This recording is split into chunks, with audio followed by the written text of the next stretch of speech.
Hi, Misty. Thank you so much for joining me on the Scenic Route podcast today. Thank you so much for having me here. Excited to join you. Yeah, this is still so new to me, so I'm still super excited. Oh, Probably it's so always be fun. excited and people be like, "Oh yeah, I want to talk to you." I'm like, "Yeah." It's So fun. and I to, love talking to new people about new things and yes, having, exactly. And I also love talking about money, and I love that yes. we have that both in common. Mhm. So before we dive in to like a subject we all probably like and dislike to some Mhm. degree, can you walk us briefly through your story? What were like the important crossroads, the pivotal moments that made you who you are? Yeah, no, definitely. Because I certainly don't think I started out as a little girl dreaming about being a personal finance expert or talking about money all the time. In fact, money wasn't really something I thought about when I was a very little kid, which is probably ended up being a good thing for me. But around the time that I was about 10 years old, things certainly, my father's self-employed and there was changes in the business. All of a sudden, my parents were talking about money a lot and we were moving, everything seemed to be changing. And so even as a little kid, like I didn't understand what was going on. And I think this is how a lot of people start out with their relationship with money, is kind of just how you feel. And you might Mm, not even know what's going on. So like I mm-hmm, assumed like money was this problem to be solved.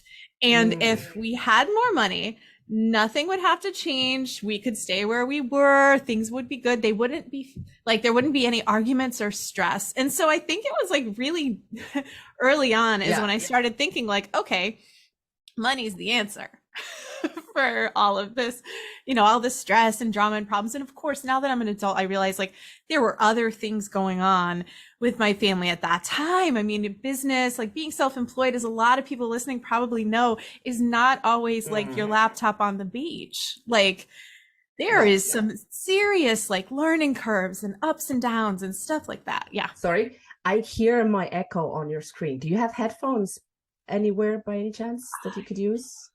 I can check. Otherwise, probably because every time I speak, I hear it as well on your end, and then probably my editor is gonna go crazy. Let me see. I don't think so. I can't hear it. Okay, that's Are odd you because I do. recording both the lines separately? Yeah.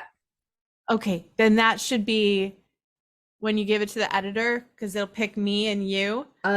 Yeah. Usually that Oh, then that's fine. works out. Yeah. Very good. You look at Because I you, the recorded, pro. I figured out early that they were like record both the lines separate. I might mute myself every once in a while too if you're talking. Um, Okay, then let's but dive let me know. right back in that entrepreneurship is not living on the beach Yeah. most times. Yeah. Yeah, I mean you're so right, right? Like it's it's not it's not the lifestyle on the beach. I mean, for some it is, but not all the time, I suppose. And it's also like I love what you said, like that money is pretty early on perceived as a problem to be solved. Yeah, or even like you might hear some messages like I was always, my father did, he's still he still has his own business and I feel like he being in business like you're not out of business until you decide you are. So even if it's slow and you're not working and there's no clients, you're still in business until you Yeah. say you're not. And so saying that his business was a success, I suppose it has been, because it's been Mm, his whole life. But for me, it was always entrepreneurship is the way to go. You don't want to mm, have a boss. You don't want to have someone telling you what to do with your time. So that was another message that I heard early on. But mm. then I was trying to, as I grew up, I was like trying to figure out how to make a lot of money because I thought that was going to be the answer to All of life's problems and challenges. everything. Exactly. And so I was like, okay, lawyers make a lot of money. I watch Law and Order. I think I can do this. And so, Same. and I, I so I thought that's that would yeah. be it. I would that, And it but I wasn't. had that with house. I was like, maybe I could be an MD. Maybe I Yeah. should go to medicine school.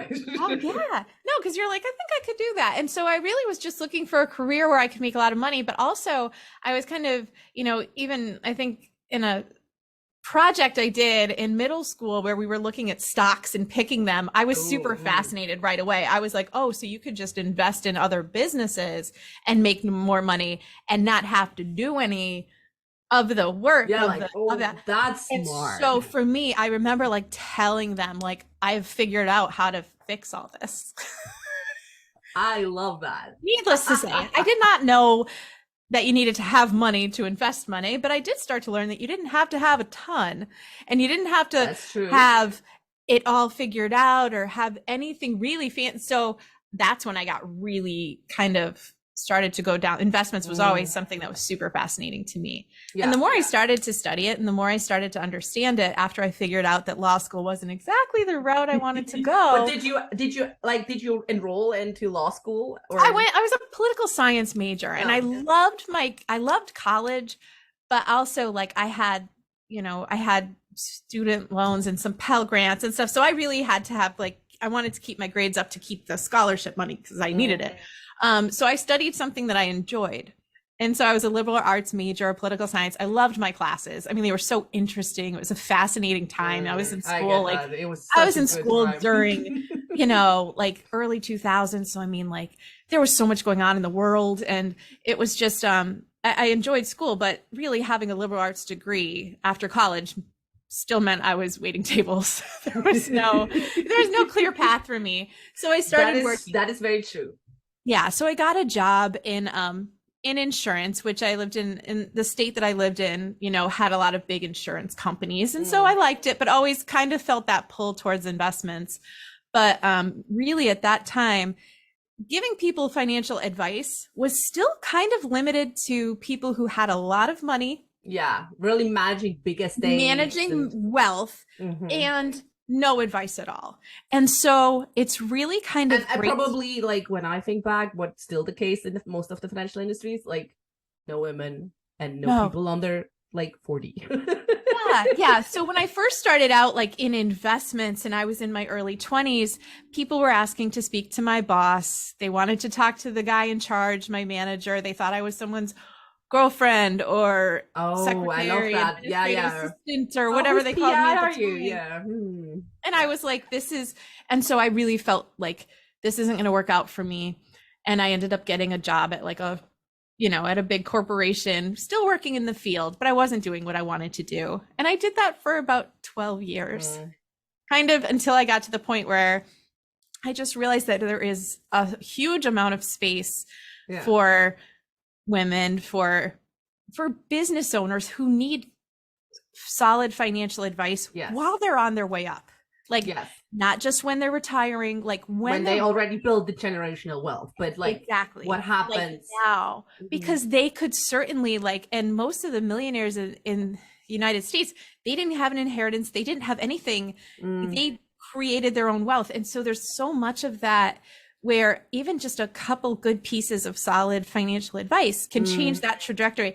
If my family had a financial advisor like me in 1980 or 1982, when they were making a lot of money, things were really good. Yeah. That could have changed so much 40 years when things didn't work out as beautifully anymore. There could have been a cushion. There could have been something else. And so I realized how much that can impact a business owner, because a lot of us, we want to stay in business, but at some point we might weigh, okay, should I just get a job? Should I just get out of here? This is too much, or I can't see, very stressful. A lot of pressure. I can't see how to take time off. How much money do I need? How much money, and it's just all of these questions. And the answer is not always more. Sometimes it's just knowing yourself really well and knowing what it costs to be you and how what is your good enough, right? What is it? And a lot of people have no idea because they're comparing it to what they're seeing from everybody else. But once we start to dig into what they want, what things look like for them, are they somebody who would always love to keep working? Are they someone who wants to sell the business by the time they're 60 or something like that? And that's going to be a different answer for a lot of people. So that's the fun part, is really just digging into those questions with people without any judgment. Most people are so hesitant to get really acquainted with their numbers. I think a lot of times, because of those things that we learn when we're small, we think of money like I talk to people, I talk to a lot of people, and I can't say that there's very many that feel like they're doing a really great job with their money, or that they Ooh. have really a great understanding of it. I'll have people who are very wealthy be like, how am I compared to like, am I okay? Like, is Yeah. this, Do I have enough? I don't, am I dying we like really don't poorly in old have, age? Like, yeah. our yardstick is like our parents who probably didn't talk to us about money because it was impolite or because they didn't want to or it stressed them out. Our teachers who don't talk about that. It's just not taught in school. And a lot of times here they're in debt too. They've got things going on. So they're not the money, and so we really don't know who to talk to about money. And I love that some of my clients, like I might be the only person that they can brag to if they have an amazing launch or some sort of sale happens or some sort of transaction, or they had a great year. They don't want to tell their friends because they don't want to look like they're bragging, or like, it's such a strange topic. It's so personal and it's so private that it's kind of like, I don't know. And a lot of people that feel like they've really feel that comfortable sharing, good or bad. And so I mean, there's also surely the overshare when it comes to wealth.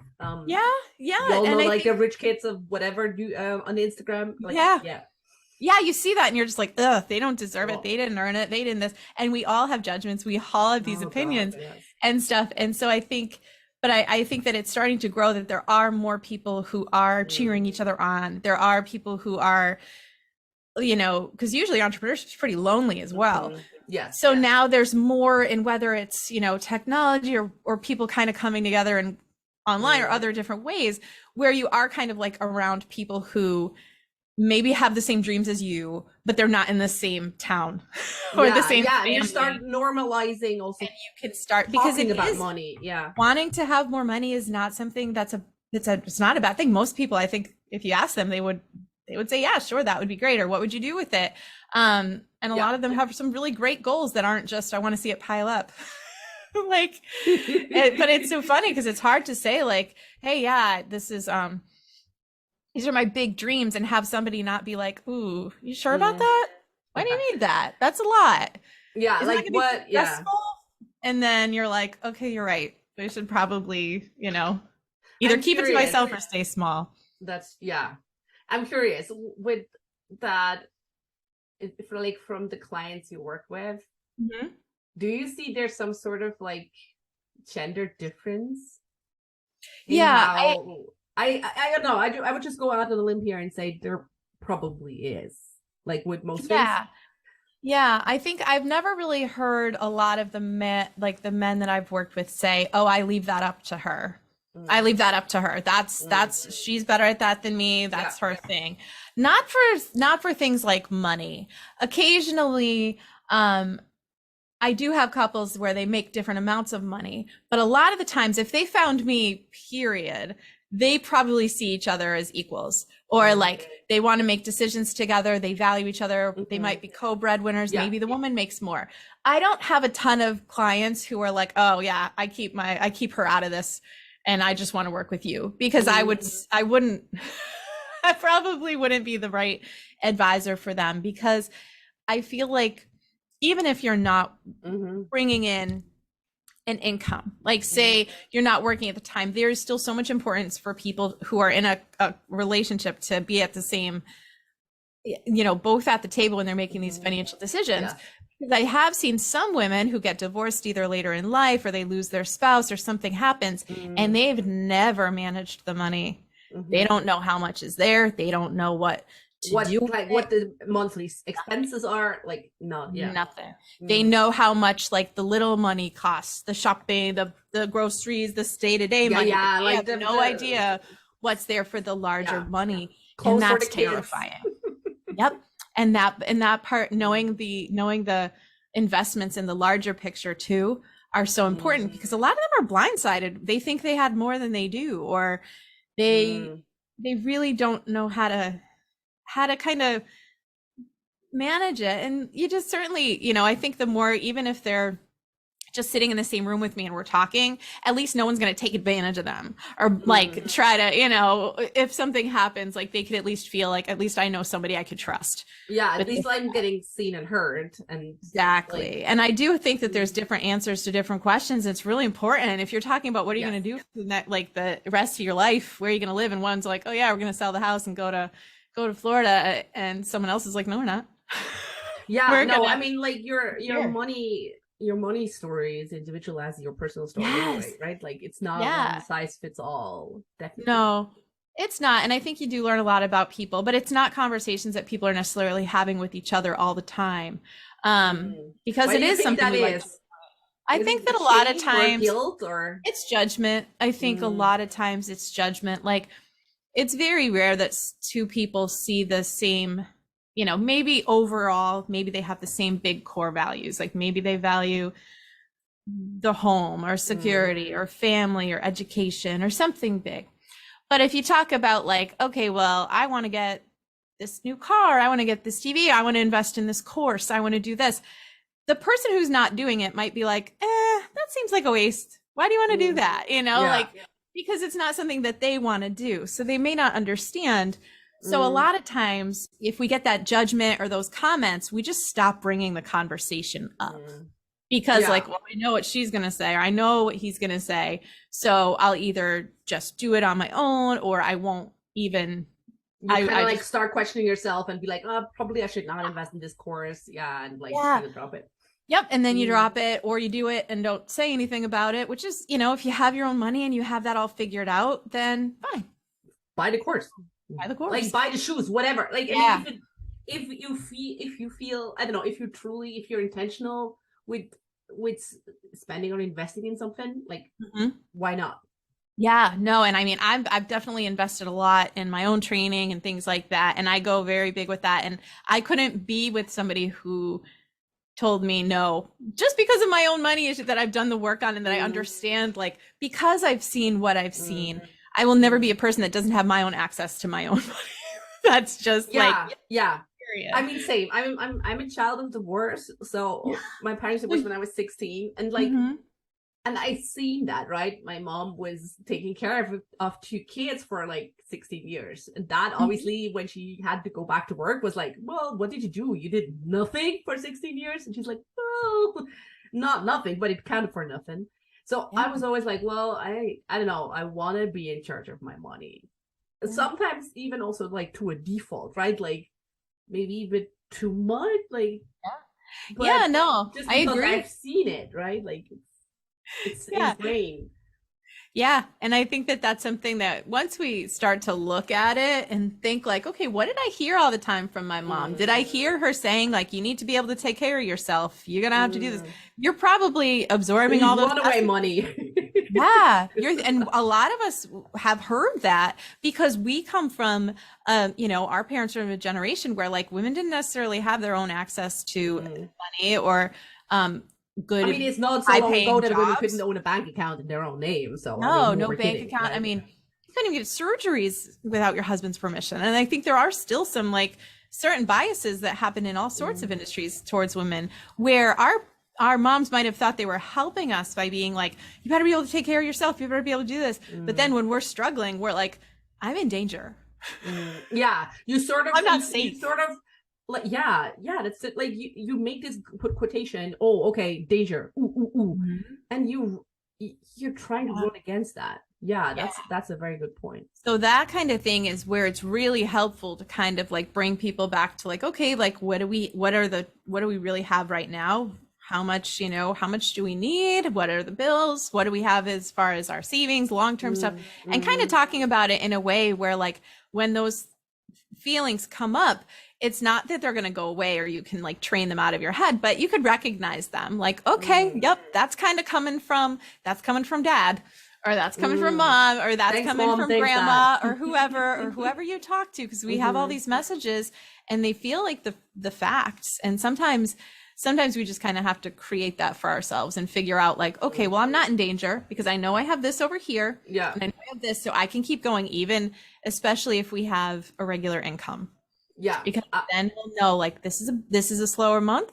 But if I look back at my data, July is normally a slower month, and that's okay. You know, we can kind of start to like fight back. Or you intentionally work towards like a business model that gives you a monthly constant revenue. Exactly. Idea. We might say, how much do we want for the baseline? You know, what do we need? And that might be a certain number of clients or programs, and then once it could even be like a part-time job when you're starting out, right? Like I really, I don't know, I feel, and I sometimes said that to my clients, like, look, I see you're putting on so much pressure, like this launch has to work,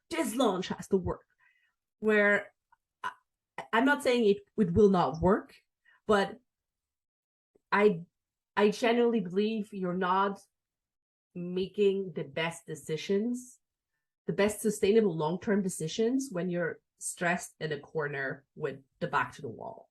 I agree. I think that there's so much that we see, especially online, about like going all in and being you know, just quitting the job, walking away, burning it all to the ground and just going for it, draining your savings and stuff like that. And then you're like, max out the credit cards and start your entrepreneur journey. Go ahead. And you wonder, like, okay, like that message that's coming through. And I do think you have to, but you can be, I did not leave my corporate job until I had as much money as I felt like I needed to survive for like an entire year. And I felt okay with that. I didn't feel like I was, because I knew in my head, this is going to happen. I'm not delaying. Like once I'm here, then that's going to be, because I'd kind of planned it out in a way, because or else you might be like, okay, it's never going to be enough, or this is going to happen. Yes. I mean, that's it's a slippery slope.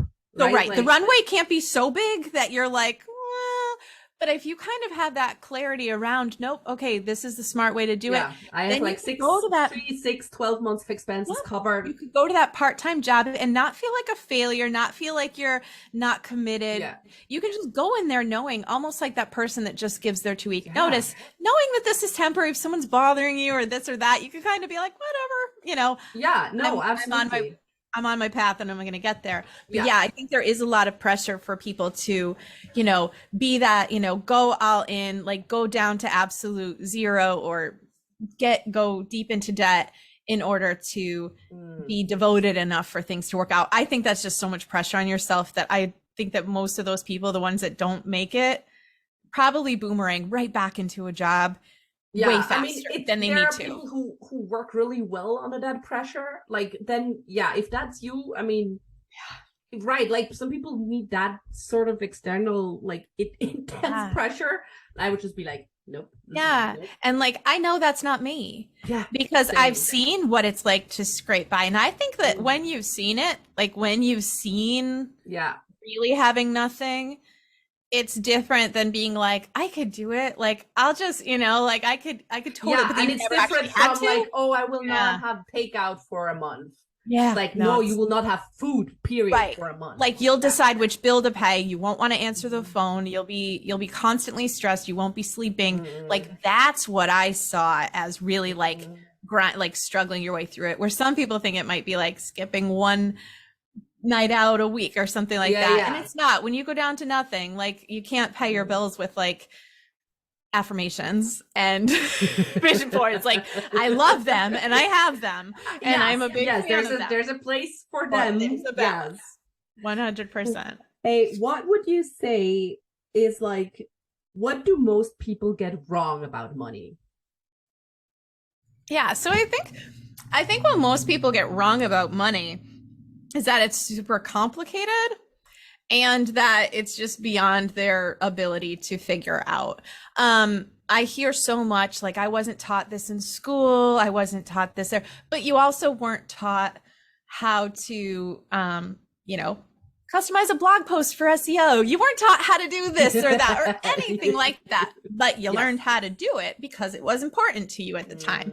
And so a lot of times, like if we can have somebody else take over the money or we don't want to talk about it because we're afraid, that's our answer. Is like, well, no one taught me. Like money itself. Or it's your excuse then in that sense, but no one taught me. A lot of times if you're trying to figure out like even just how to do a simple budget, it's basic math. It's just like a lot of people feel like, oh, well, if I actually look then I'm going to have to lose something. I'm going to have to deprive myself. I'm going to have to start cutting back when Oh. it's not necessarily true. Like you might have, like, if you actually look at what you care about, what you But that's don't, you might, interesting, right? It's so ingrained, like that fear of, oh, I could be losing something. yes. Like it's so ingrained, right? Like, and what just came to my mind, it's like it's the same with, I don't know, weighing yourself on a scale, which Yep. probably should never do. But Yeah. anyway, you don't go because you're already like see it with, oh no, I have to deprive myself of something Yeah. I would like.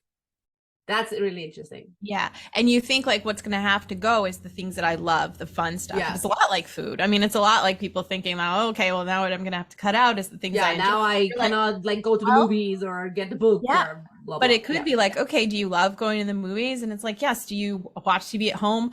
No, but you're still paying for all these streaming services or cable or something like that. Like yeah. figuring out like where the money's going and what you actually want from it. And some people do like, I have some people that love to travel and some want to fly first class. Some couldn't care less how they get there. They want to stay in the nicer hotel, or some people don't care where they stay or what they fly, but they love to eat at the nice, like really good places. Yeah. When you figure out like what is really important to you, then you say, okay, here, where can I kind of cut back and then funnel that money towards the stuff that I really enjoy. All of my clients, I ask what they're doing to take care of themselves. Do they exercise? Do they, how do they feel, when they pay, what do they love to buy? What do they love to spend money on? And then we could feel like that gets a place. Yes. And then hopefully if we look at the money, there might be, there's some people who might have more money to spend than they're actually spending because they're so afraid to run out and stuff. So it's really like, I feel like that's what a lot of people get wrong, is just like, if I start to look at it, I'm going to have to deprive myself and it's going to be painful. So I'm just not look. We're actually like, just avoid that altogether and like, and we all know avoidance is never working. Like, no, regardless to what topic, like it's just not good. Yeah, and like I've had some people in their awareness on like, oh my God, I can't believe I spent that much on takeout or coffee. And it's like, okay, so what? Like, do you want to cut it? No. Okay, then that's not where we cut. Yeah, I love that. That's not what we go that for. reminds me just of the one of the worst books I've ever. The Latte Factor. I just go out and say it. It was like I can't, like I fucking can't.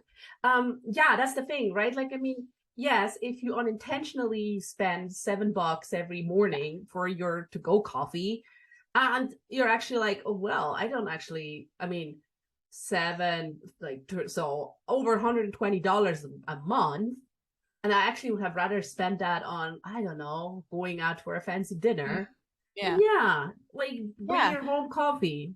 If you don't feel good about it, like, okay, maybe you buy that $120 machine, you make yourself amazing latte every day at home. There you go. Get a nice travel cup and you're good. But if you say like taking that break in the middle of the day at work, it's when I talk to my friends, when I go for my walk, I love it, then we're not even going to think about eliminating. It's my moment to like, I feel relaxed. I'm leaving the office. I walk a block or two. Like, I see people there. I chat with them. Like, if it's a part of your day that makes your day better, that you truly enjoy. So that's not frivolous just because of like, it's not like just because you can do it yourself or you could make it yourself that you shouldn't outsource it. You shouldn't go pay for it. That's just, I think that's where a lot of people have made a ton of money in personal finance, shaming people for small purchases. Meanwhile, they've got like yachts and all sorts of personal assistants and maids and housekeepers. They could do that themselves too, but they're not. Trust me, they're not doing their own vacuuming anymore, I don't think. But I don't know. I feel using shame, like I know shame is a very powerful tool. It works, right? Because we don't want to be shamed, because it I don't know, it really decreases our humanity. It takes something away from us if we get shamed. And I don't know, I feel this is so, like, I don't know, I get so mad with people who use shame in whatever, if they're like financial advisors or fitness personal trainers or marketers or whoever, like, I don't care. It's such an inhuman form to market I Yeah. don't know. Yeah, it's effective, but I think my whole industry is based on like fear and shame, not Mm. like how much like, and that's another thing with money, like it's not going to make you like a bad person to have more of it. It's not going to change you who you No, are, but you're a like bad person regardless of how you're much going to money do you bad have. things with more money. But if you're a great person, like think about all the Mhm. amazing stuff you could do Mhm. if you could. Like I like to have people start to thinking about like what would they want to do? Like most people I think at their core are generous and they have good hearts and they Mhm. want to like do good things and it's just like Yeah. okay, like what would you like to do if you had, if you didn't Yeah. How have to much get money would paid you like to tomorrow? contribute to good What would you causes do or with your your life? Or community? yeah, and you don't have to give it away. Like you could certainly do things just because you feel like it or you enjoy it, but it's just like, what would you like to spend more time doing? Or what do you enjoy? And what do you want to bring more Mhm. space in for your life? Because a lot of times money can give you that. It can give you some of your time back to be like, oh, I Yeah. wish I had time to, I wish I had time to read more. I wish I had time to do this. Money can help. Like we could, okay, Mhm. what are you spending time doing that you don't want to do? And it's like, you could pay somebody to do that for you. You could pay, Yeah. so money can kind of bring more of that into your life instead of being like, oh, like, are you afraid of, dying broke and all? Like it's just like that's going to make people feel Yeah. worse and probably not follow through with the plan as much as, well, hey, like if I had this at some point, maybe I could like, you know, take care of my parents someday, or I could, Mhm. take care of like rescue animals or all these other things that people have that they would love to do. Like that's exciting. That gets you out of bed. Like paying off your loans doesn't. So we need to have some bigger dreams and goals about money and like not feel bad about it. Yeah, and especially I feel probably like what you said, something like a goal, like paying off debt. Like it's not I don't know. I don't really know how to phrase it, but it's like you need like a goal where you have like a positive attitude towards, Yes. Mm-hmm. right? Like a positive energy towards too, right? Like paying off debt like I know paying off debt feels good, Yeah. but still at the same time, every time you look at your negative balance, you're like, ugh. Yeah, and a lot of times people like if that's their and I'll talk to people like, what are some of your big financial goals? And that's what they tell me, I want to get out of debt.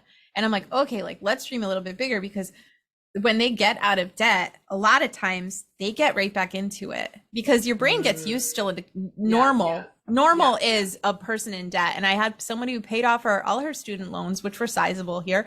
And then she started Yeah, I talking to wouldn't me know about, because yeah, we don't I do know. But student loan here, I things. mean, we're talking five Yeah. figures, thousands of dollars. And then as soon as they were gone, she started talking about grad school and a master's. And I was like, why? And she's like, oh, maybe I'll get a promotion. Maybe it'd be good for me to do. Like, not like I'd love to study this. I would have been a totally different financial planner if she was like, I want to learn about this. I'm really excited. Like, Yeah, it was then more go like, do it. all right, why don't, well, maybe it'll give me a better job. And I'm like, what do you do? I think her brain wanted to go back to being the Why do you person think that that is? struggled in debt. That I is, think it's I mean, just that's the because we same get with dieting, right? we People get so who used to normal. Like even if normal doesn't make us happy, like our brains are meant to keep us alive. And so if being a person who is struggling with is like normal, like we kind of get back, like that becomes the baseline, not being super happy. And then when you don't have that stress or that pressure, or maybe all that weight came off, and then you're like, oh, I don't feel like myself anymore. It's a weird or with I mean what I see also happens a lot with my clients, like you I mean we all do this, right? You have these if then expectations, right?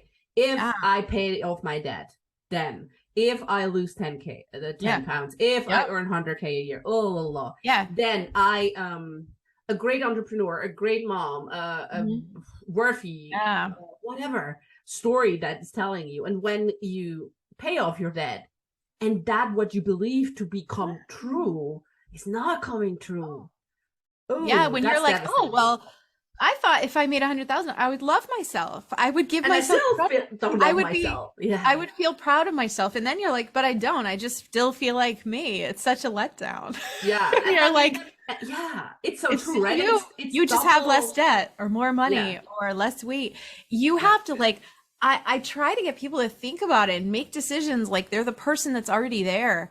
Because then when they get there, it starts to feel Mm, like normal. Like, okay, well, this client's giving you a hard time. And then like if you were already that six-figure business owner, what would you do? And they'd be like, yeah, oh, I'd fire them. I'd let them go. I'd give them their refund and send them on their way. yeah, Do that now instead yeah, of being the one that's like, I'm afraid, I'm afraid, I'm afraid. Because like you can start to think like that person. And then when you get there, you're yeah, starting to think about the next level and the next level, and you're still excited instead of being like, oh well, my goals are real small.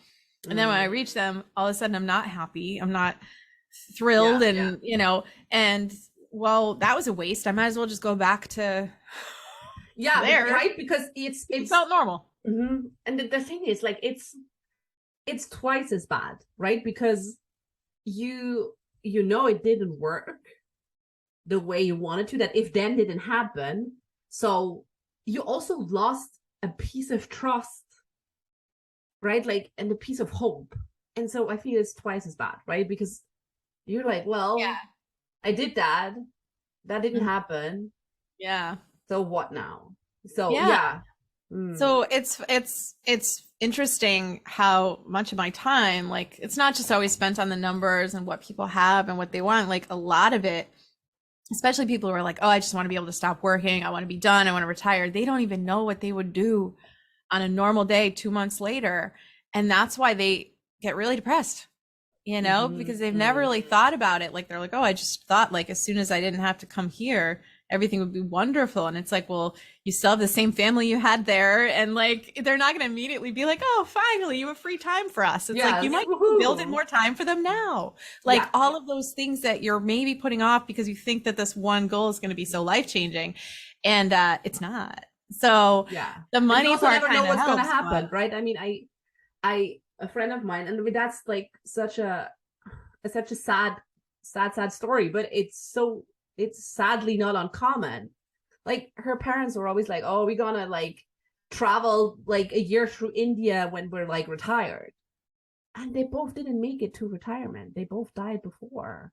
They both passed away. So it's kind of like, it's also dad, right? Like, you yeah. just never know. Yeah, yeah, and there has to be some sort of balance. Like I think that, Mm, you have to balance like I really enjoy my life right now. Like mhm. we're doing certain things. I have younger children. I want to enjoy that. I want to enjoy every part of it. Like I'm not trying to Yes. be like, okay, well, once This I is the get to season now, here. and yeah.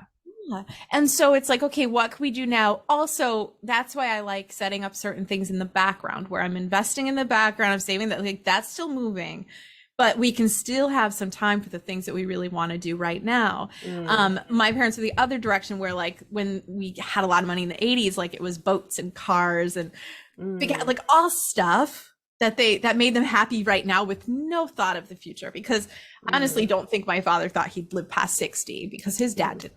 So he was like, Yeah. I'm gonna enjoy it now while I've got it. Yeah. And I get that, but I feel like there's a way to do both. And a lot of times people think that, well, if I don't treat myself now, then like what if I'm dead tomorrow? Yeah. So Yeah. I think it's trying to manage that, to say Mm. like, okay, yeah, no, we can't just wait, because your family, like if you overwork and never spend time with them, all of a sudden when you're retired at 65, do you think the kids and the grandkids are just going to be over every single day? Like they might have moved on with their life, like there Yeah. might And be some your other people grandkids might not even know you, right? I don't know who Like, you are. You're the one that works a lot or sends a check mm, or whatever. yeah. So trying to figure out like, okay, what is really, really important? Mm, And that's very hard to do yeah. without a little help sometimes, because it's just overwhelming. That's where like coaches and Yeah. advisors and stuff like that are asking you like, and your brain can come up with these answers. It's just not what we're thinking about as we're going through the day. Like, Mm, what would what would a perfect day be like for you if you didn't have to work tomorrow? And then I could be like, okay, why aren't we doing any of that today? yeah. Like, and it's hard. Yes. Yes, it is. And that's also one of my favorite coaching examples, camp coaching exercises, when I'm like, well, make a list of all the things would do when you're that 100K launch person, right? And then they would come like with big things, but I'm like, yeah, but go smaller. Like, what would, like, and then some slowly examples come in, like, oh, like I would drink more water, and I would put like a fancy lime slice into every glass because, like, I don't know, I'm fabulous. And I'm like, yeah, that's true. And like, why can't you put like a lime slice today? Do that today. Like, it's then like, yeah, that's true. No, Yeah, there's like, so many things that like you could totally do right now on your way, you know, where you're just like, oh, well, I would maybe, you know, I would spend more time, you know, I would dress differently or whatever. And it's just yeah, like, what? Do it now. Why not? yeah. You know, I mean, you absolutely can, you will even dress if more you're not colorfully, feeling well, then go the nuts, first thing for right? your Like, job, go, you know, do yeah, whatever, do your hair if you feel like it. And like some people just think like, oh, but that's for that version of me that doesn't exist or isn't real mm, and gets to have those fancy privileges where you're like, no, you can do it now. And a lot of times that's what's interesting when I get people in. I've had people hire help cleaning the house because they absolutely hate it and they're spending hours a week doing it and it makes them resent their family and they had plenty of money to do it, or they're one of my clients is you know, she's a very successful therapist and I'm just like, well, yeah, let's hire that person. mm-hmm. And all of a sudden, like, it's like, oh, I have permission now. And someone's looked at it. It's Oh, not going to bankrupt the family. It's not going to do anything. yeah, And oh my gosh, boom, immediately, like that next week. Wow, yeah, that problem was yeah. But solved. that's the thing, Do right? it. Like, with permission around, I know I had this conversation with uh like, I have one friend who decided to be like a full stay-at-home mom, and she had such a hard time. Like, she and her kids have a lot of like allergies and like diet restrictions, so she was really looking into hiring a cook to like cook family dinners for a week, because it's, and yet so much guilt around this. Like, I mean, they could afford it, that wasn't a problem, but just like, hey, I'm a stay-at-home mom, why am I not able to cook dinner for my family? I should be able to do. And it was so hard. Like, there's so much guilt, especially when it comes to care work, for people who are, Oh yeah. for us women. It's insane. Yeah. And I think that that's something that we do feel like, oh, well, we could do it ourselves. Like, I think if like, I have someone that every 2 weeks comes and cleans because I hate cleaning. Cleaning was punishment in my house. Like Yeah, if my same. mom was, you know, she was always cleaning, always doing stuff. And like, if we did something wrong, she'd be like, you're going to have to do this. And we're Yeah, like, clean oh, your room, or like, yeah. And so I never, like my friend loves to clean. She's a Virgo. She could clean a then, house. hey, Like go, she you will do you. just, Yeah. I mean, it makes her feel less anxious. It calms her down. She will like love that feeling Yeah. of like this. That is I not love me. that for me too, but that's not I am happening. not that woman. So hiring that though, but what that does is even though I could do it myself, I am, you know, spending more time as a kid doing stuff that I like. I'm more playful. I'm more fun. I'm not unhappy. And like, I feel like that is something that women also do, is try to justify everything that they want with like, will this benefit everyone else? Will this do this? And if not, then I can't do it. Where it's Yes. like my husband, nobody ever says like, well, couldn't you do that yourself? Or don't you, Can I if buy, he I takes don't know, his car to the decoration? shop or whatever, no one's gonna be like, why didn't you learn how to like change your brake pads? And it's like, I don't want to. I'm gonna take it to this person and I feel zero guilt. Whereas women were like, but I could cook a gourmet meal and I could do this and I could look perfect and I could make that, but I I don't want could to. iron all the shirts. But like, is that really like, is it making you like, are you then showing up as like the happy, best version of yourself when Yeah. you're like done? And it's like, no, I'm usually like annoyed, tired, grouchy, or whatever, and like want to detach from everybody else. Where get rid of that And stuff. and you start to build resentment. That's Yeah. the worst part. I Yeah, feel. and there's a lot of caregivers that are like, I'm not bringing in income, so I don't have a say anymore, which is complete bullshit. Because if you look at how much unpaid labor would cost to replace it Yeah. with, if you are, you know, raising children, caring for There older, are online calculators. I did it one time, and like my annual income would be like 300K if I yeah, would. it's about that. It's about that, Yeah. and it's not valued at the level that it should be. Yes. And so I like to, when I'm working with couples where maybe somebody's taking a break from their career, they've decided to do this, to point out how much insurance we might need. I don't sell insurance, but I do look at it like, okay, well, if you needed to replace, it's not the money because she's not making any or he's not making any right now. It's what you would have to pay for to get done, which has a pretty sizable value.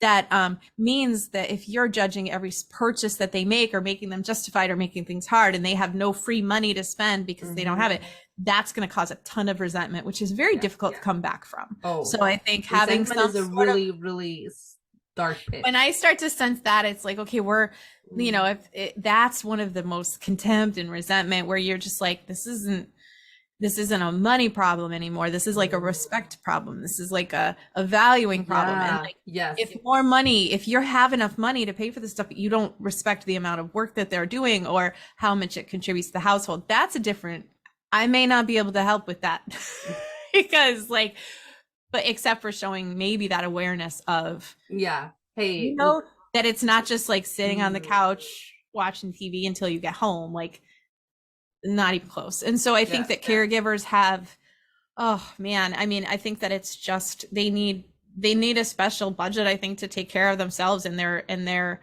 needs and their own self-care, because you're right. If it's not making money, a lot of people are like, well, what do you need a massage for? What do you need like you're home with the kids. Why are you stressed? Like, why do you need a break? And that only comes from people who have never taken care of a child on 2 consecutive days. Yeah. Yeah, I agree. Or like, you know, my aunt was like a primary caregiver for my grandmother. It is just mentally and physically exhausting. And it's just a different experience than like when they're rested or when they're this and you stop by for an hour. It's just a different experience. And so it's always different when you have the opportunity or the chance to leave. It's never the same. It's never the same. So I think that's where a lot of times knowing the finances, like when can we get more help when we need it? When have things gotten to a situation that it's not enough for you can't handle anymore? Or maybe if having a babysitter for part of that week or a couple hours of that day helps you be a better like that. If the money is there, then usually that's where I'm like, okay, let's try it. Let's see how this works. And like that's like a lot of problems can be solved by money. A lot of them can. And it's just a matter of like feeling okay, letting it go or trying it out and seeing how things feel, without that preconceived judgment and shame and fear, because it's all like, no one else really cares. Yes, like, that's true. Your friends, whoever, your parent, like my mom doesn't. And you don't even talk with them about money. So no, I mean, like she might be like, "Oh my god, I'm horrified that like you have a stranger in your home doing like you know touching your bed or whatever," and I'm like, "I don't care." Yeah, like me. He's awesome. I'm paying another person for valuable work. That makes me feel good at my. I love it. Absolutely. I'm like, man, if I can hire somebody and help, you know, them pay their bills and build their business and talk about them to other people, then I'm all for it. That to me, I mean, that's microeconomic. That's supporting community. I love small business. If you pay fairly, right? Like, exactly. Yeah. And I'm like, I think that this, you know, that part makes me feel happy. So I don't care what anyone else thinks anymore, which is takes a while to get to. Exactly. Like letting go of like whatever. Like I don't care. I mean, that's generally good advice anyway. Like just I think so. What other people think. Like I love how we like always kind of like how you always brought in like how you feel when we talk, like when it comes to money, right? Like because we always think like money numbers, they're cold and like they're like not part of feelings, right? And we've said like, okay, hey, look, be intentional with your money, spend it on something that makes you feel good, that makes you feel like you're a better person, and it has a ripple effect. Like you will be less stressed, your family will be happier, you will be happier, like kind of like. So I'm wondering, is money kind of like how it reacts to us, like kind of like is it mirroring our energy, our emotions? I think so. I think that there is so much, you know, money is, I mean, it's zero, it's numbers in a bank account. Like now it's like digital, the transactions are pieces of paper. It's nothing physically real. Our whole like so we have so much energy, so much like charged emotions around it, around people with it, people without it, like all of these things where we just feel like we know who they are, you know, like some people might dislike people that are poor or dislike people that are wealthy for no reason except for how it makes them feel about themselves. And so I think that the energy around money, once you kind of shift it or acknowledge your thoughts and your feelings around it, which my whole industry is based on numbers, you're like you said, it's very cut and dry. There's no room for emotion when you're looking at like transactions, investments, like all of the, like some of the calls that I've listened to or seen people when I was being trained and stuff were so boring.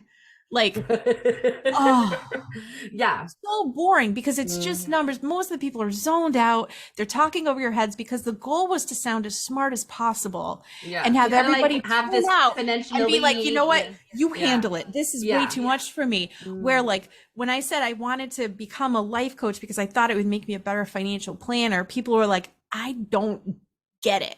And I was like, how could it not make sense to me if everything we do is because we want to feel differently?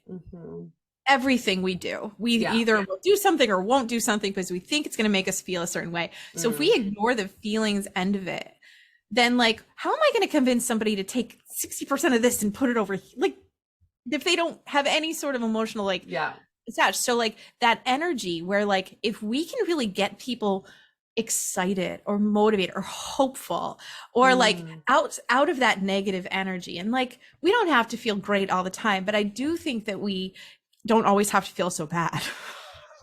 Or sort like so much shame or guilt or fear of just and so I noticed when I was talking to people with a lot of money that felt ashamed about having it, I saw people with little money that felt ashamed about not having more, and everybody felt ashamed and bad and guilty, everyone. Then I realized that there's just a problem with how we are feeling, because if we are a person who hates rich people, when opportunities arise for us to make more money, if energetically we do not want that because we think they are bad, we will find some reason or some excuse without even knowing it. Our brains will figure out a reason to push that opportunity away. And I know that like, if you want to be a millionaire, you have to believe it's possible first, or it's not going to happen. And like, I've seen the negative money mindset that exists in my own family and things like that, where they're like, oh, well, that's never going to be us. And that's not going to be possible. Or, oh, look at that. Or it must be nice. And those kind of comments where I'm like, ooh, like, wow, like that whole energy it's just going to repel opportunities, wealth, money, abundance. It's not coming to you. And so I feel like once you start to realize that money is just, it's not this like, you know, pile that you have that's just people are going to take away from you. Like it moves around. It's supposed to move around. Like I like investing in businesses because then I'm like, hey, I could actually invest in businesses where I like their products, own what they do. They want to clean up water. They want to clean up this. I kind of like their mission. So if I move money where I want, move it. And then, or I provide value to a client that wants to pay me money, which I feel like is enough that I can run my, like, I don't feel like, oh, am I charging enough? Am I charging too much? What about like, once you establish what you feel like is a proper amount of, you know, return for the value you're provided, it's fine. And you can just say without any judgment or shame, like, this is exactly what it costs. And some people might say no, and some might say yes, and that's okay. But we have this whole energy like, oh, I can't offend anybody. I can't do this. I can't make, and it's all in our heads. And so I think once you kind of think about having a more positive mindset around money, or at least just an awareness that like, okay, I might not believe tomorrow that I'm going to be super successful, but maybe you start to believe that it's possible, or people like me have become successful, or people in my field have it, and you start to kind of make your way there step by step. I think that's always like when I talk to my clients, like that's also where we go back to like affirmations. Like affirmations work if you have an affirmation that you have zero bullshit around. right? Yeah. Like, I mean, if you're saying to yourself, I'm a millionaire, I'm a millionaire, Mhm. like your head is like, no, you're not. Yeah. So They're like, no, you're not. You can't there trick your brain. like Yeah. exactly, like, so you kind of like do have to kind of like a bridge affirmation Yeah. of like, Mhm. I don't know, I am financially safe, Yeah. or I earn Yeah. enough, I have enough money or for today. yeah, I have enough money to pay my bills. I have yeah, enough money to, do some, and that is better than why am I always so broke? Because in your brain's just gonna be like, well, this reason and that reason or whatever. yeah. So if you're like, I have enough That right now. latte. I have enough right now, and that's okay. And like and you can want more and still be happy with where you are, and I think that it's not like, sometimes it's tough when you're really struggling to, but I think you don't have to punch yourself in the face at the same time. Maybe you don't have to believe like, hey, It's not going to make you feel better. No, it's not. But you could say, you know what, like I have this debt because I was sick and I had a lot of medical bills, or I had this loans or whatever, but I'm doing better now. Or I made the best decision I could at the time, and forgive yourself for whatever you did in the past, so you can actually move on. Yes, that's such a good point. Like that you are in the knowing. Yeah. Whatever I did, it was the best I could at the time. Yeah. I love that. And that's enough. It's enough, because some people are just so mad at themselves for, I've talked to people who like don't save in their retirement accounts because one time in that first job they cashed it out and it was a big mistake. So what? You made it, you did it because you had to at the time, or you wanted to, or you didn't know. I've made mistakes too, but if I had just dwelled on them, I would have never been like, well, who's going to listen to me for financial advice? I used to bartend and I had no savings. Like, so what? Yeah. You know what? Maybe that's exactly why people would listen to me. Because exactly. Because right? Like, and like or like, hey, yeah, like I know how it feels if you bought a shitload of things of Amazon that you didn't want. Yeah. And now you feel shit about it. And, I've done that. Your credit score and you'll be like, ugh. Yeah, where I've been like, you know what? I've had a package show up, like, especially when my kids were awake all night long and I was shopping to feel better and I acknowledged it. And then I was just like, wow, I don't even know what's for tomorrow. And I was like, wow, like, okay, now I need to do this. But then I was just like, okay. And that's how I started even writing my blog when I started, years ago. I started writing a blog because I was like, why am I doing this? And I started to dig into it because I was like, okay, I could either say this is embarrassing and then buy more stuff because I felt bad and wanted to feel better. Or I was like, I bet a lot of people could relate to this, as opposed to being like, you are so like, this is so embarrassing to you. Like, this is like a bad habit. It's such an existence. Yeah, no, I was just like, hey, like even I'm doing this and I'm trained to budget and stuff. And I was like, you're also human, right? Like I was tired. I was stressed. I was tired. I wasn't leaving the house. I was kind of like, I wasn't, my routine was off, and like, I was getting tiny hits of dopamine, putting things in my cart and swiping. And so I was like, okay, yeah, no one's perfect, but I do think that that's something that you could say, okay, well, how can I use this experience to like do something different, instead of being like, exactly. And what you learn from it, right? Like, when you look at, you look back and be like, okay, I did the best I could. Yeah. I know now. Okay. Wasn't maybe the smartest thing. No. But at the same time, what can I learn from that now? Yeah. And instead we're just like, nope, our brains are like, I'm gonna remember this one. When you think that you can go get that promotion, or you could go do something, I'll be like, no, you can't. You are a mess.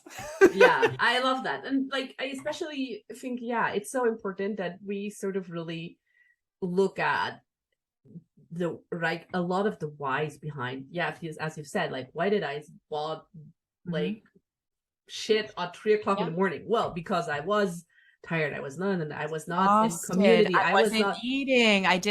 I was, emotional. I was hormonal, like all of these things that you're just like, okay, like I need to know, like, what will help if I have to, not save those credit cards in my phone on my account. I started deleting the apps. Get up and go get it. That'd be enough to stop me from doing it. Where I'm like, I'd fill up my cart and be like, okay, if I still want it tomorrow, I'll get out. And most of the time I didn't. Yeah, I started deleting the apps, like the Amazon app, Target app, and stuff like that. Just delete it and like go on the website if you actually really want to go, or get in the car and go shopping.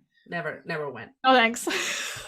Yeah, there's a lot of things like once you have that recognition, you're like, okay, like let's just be curious about this instead of judgmental, and you can totally make a lot of progress. And like, who knows? I think that that's something where once you like, I think that there's so much that comes out of like just having that energy of being just really curious.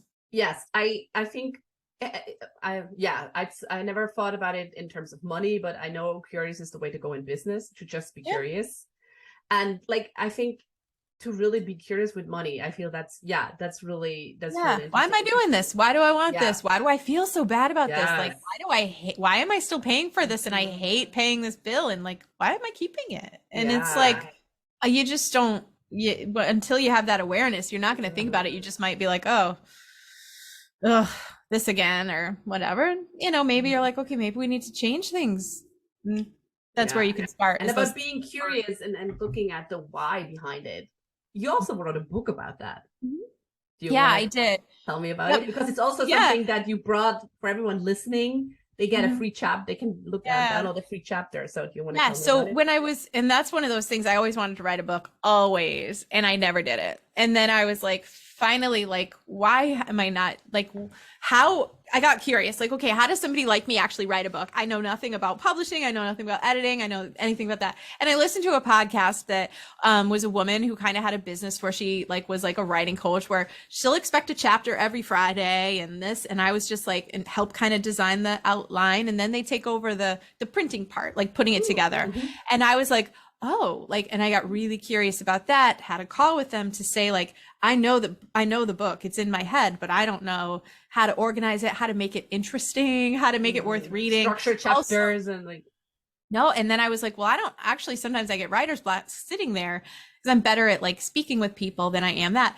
Well, what would I do? And then I was like, okay, I'll download this app where I could talk into it and it turns it into text. So I just got really curious. And then I knew myself, if I have a deadline or someone else counting on me, I show up, I deliver. So like I said, hey, if I have this, and she was in India, and she, you know, we had a Zoom call. It was 7 a.m. where I was and like 4 p.m. where she was, but we figured it out. And once a week we talked, and every week I knew I'd have what she needed because I didn't want to let her down.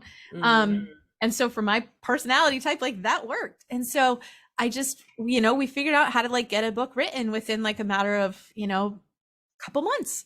And it was just because I was like, instead of thinking of all the reasons why I couldn't, like, oh, I got kids, I got this, COVID, whatever, everything was going on. I was like, okay, if I wanted to, how would I do it? And then it was like a different question where I was like, well, maybe I'd help, you know, I'd have someone help me with it, or I'd get this app so I could write it without having to sit at the computer for 3 hours. And like, just, exactly, experimenting with how you're getting just a step closer. Yeah. And so I wrote, even with those, like those thoughts and kind of bridging your way there, like I went from thinking like I could never write a book to like, well, some people in my industry write books, or writing a book would help me speak to more people, do more conferences, things like that. Would just be fun. Would be beneficial. It'd be cool. My kids would think it was cool. Like all these things that I was like, just kind of gathering these random thoughts. And then to the point where I was like, okay, I could do this, or I'm doing this. And then it was like, you kind of get your brain to catch up with you. Yeah. Because I could see you've done it. Knew it. I knew down the road I wanted to have that. I wanted to be able to, you know, have something that was like a really inexpensive way for people to get like all of the ideas, like some of the best thoughts that I have into one spot, because I can't work with them all. I can't coach them all, but I'm like, I could write a book and share it. And like, you know, maybe somebody, like I had one person told me, complete stranger, read it and was just like, I raised my fees because I felt so used every time I, you know, you know, I felt taken advantage of, even though she was in control of it the whole time. And she raised her fees. Her clients said hi, sure, whatever. And then she immediately was able to like do more stuff and felt like a weight was lifted. And I'm just like, I want to just, you know, I want more people beautiful to just start to feel like, even if it's just this tiny bit of permission to do it, like, or to examine it and feel like, okay. So that's where the book was really helpful. Yeah. And it's so generous that the first chapter of your book, Demystifying Money, we will link it in the show notes. Oh, great. So yes. people can then like read the first chapter. Thank you. Yeah, it was a really I really did want to just put everything in there. I think like you can't the more value you can give away, it's just I don't know. It comes back for sure. And so Absolutely. I hope yeah, thank Absolutely. you. I hope that that's helpful for anybody listening if they do Oh, get I'm a chance to sure. read I'm it. sure. Yeah, I'm Thank sure. you. So I always have one last question, and that's because I'm always in need of. What are you currently reading? What am I currently reading? I'm Mhm. reading The Paris Apartment by Whoa. Lucy Foley. So I have started to get back into reading like fiction because for a long Hmm. time I was reading business books, I Same. was reading mindset stuff, and I love a good story. And so I and my kids like to read too, but we were spending a ton of money at like bookstores and stuff. So we started going to the library, and yeah, I finished The Last Thing He Told Me the other day, which was a great book. And now I just started The Paris Apartment like yesterday. So just fiction, good stories, Yeah. mysteries. That's what No, I I mean like. that's so important. Yeah, right. I Like, zone and out with them. And cannot that always helps just me. read business books. It's Exactly. Because it's like my brain needs to shut off and like a good story is the way to do it. perfect. We will link that too in the show notes because Oh, I don't yes. know. It's always good to have like if you don't have to think what I'm gonna reading next. You're like, oh yeah, No, I love definitely. that question. Yeah, I have my little list of like, that's what's nice about the library. I'll put them on hold and then get back to Yes, them when I that's true. can. Libraries are amazing anyway. So So go good. support your local library. Definitely. Hey, Misty, thank you so much for Thank joining you. me on the Cine Group podcast today. It was a blast. Thank you so much.